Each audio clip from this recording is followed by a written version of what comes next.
I've been working with Stuart and Dora Andrews here at Glen Court farm near us for the last 6 months or so, looking into trace element levels in their suckler cows and also their sheep flock. The main problems we found in the cows were selenium and slight copper deficiency. The young stock also were selenium deficient. The sheep we found, the ewes were selenium deficient, but the lambs were primarily cobalt deficient, and so we've been addressing the problems which have affected lamb growth rate, ewe fertility, and also they've lost some calves, baby calves, over the last couple of winters with pneumonia and things like that, and we felt that some of the factors involved may be trace element related.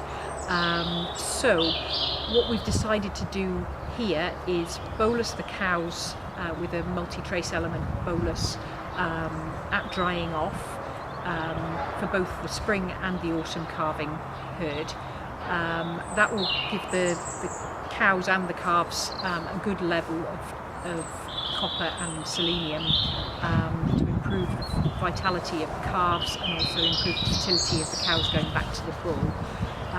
The young stock we've aimed more for mixing mineral into the ration that they're eating, or top dressing the silage so that they're getting adequate levels of trace elements in their diet while they're housed through the winter. However, when they're turned out in the spring, it will be important to give them boluses, because obviously they're going out onto poorer grazing, and so they'll need to have some supplementation to keep them going forward. The sheep side, we're looking more at bolusing the ewes pre-lambing, and then giving them a trace element drench as a sort of flushing drench pre-tupping, and really concentrating on cobalt supplementation in the lambs.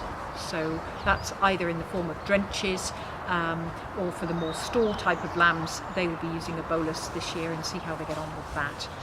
There is also the option of top dressing the pasture, which is something that they're keen to look into as well.